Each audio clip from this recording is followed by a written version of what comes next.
ಬರ ಪರಿಹಾರದ ವಿಚಾರದಲ್ಲಿ ಕೇಂದ್ರ ಸರ್ಕಾರ ರಾಜ್ಯಕ್ಕೆ ಚಂಬು ಕೊಟ್ಟಿದೆ ಎಂದು ಸಚಿವರಾದಂಥ ಎಚ್ ಕೆ ಪಾಟೀಲ್ ಹೇಳಿದರು.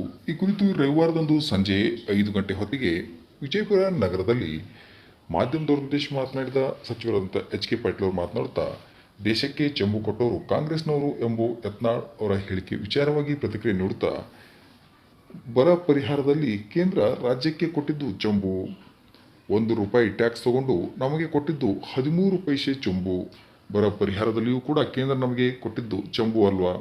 ಈ ಚುನಾವಣೆಯಲ್ಲಿ ಯಾರಿಗೆ ಯಾರು ಚಂಬು ಕೊಟ್ಟಿದ್ದಾರೆ ಜನ ತೀರ್ಮಾನ ಮಾಡ್ತಾರೆ ಎಂದು ಸಚಿವರಾದಂಥ ಎಚ್ ಕೆ ಪಾಟೀಲ್ ಇದೇ ಸಂದರ್ಭದಲ್ಲಿ ಮಾಧ್ಯಮದವರೊಂದಿಗೆ ಮಾತನಾಡುತ್ತಾ ಹೇಳಿದರು.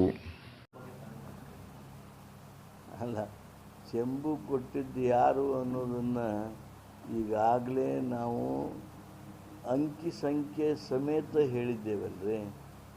ಬರ ಪರಿಹಾರಕ್ಕೆ ಚೆಂಬು ಯಾರು ಕೊಟ್ಟರು? ನಮಗೆ ಕೊಡು ಟ್ಯಾಕ್ಸ್ ಚೆಂಬು ಯಾರು ಕೊಟ್ಟರು?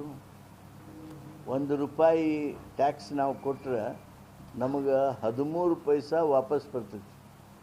ಉತ್ತರ ಪ್ರದೇಶದವರು ₹1 ಟ್ಯಾಕ್ಸ್ ಕೊಟ್ಟರೆ ಅವ್ರಿಗೆ 43 ಪೈಸಾ ಹೋಗೈತಿ.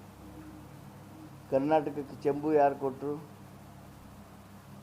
ಯಾರು ಚೆಂಬು ಕೊಟ್ಟರು ಅನ್ನೋದನ್ನು ಜನ ನಿರ್ಣಯ ಮಾಡ್ತಾರೆ.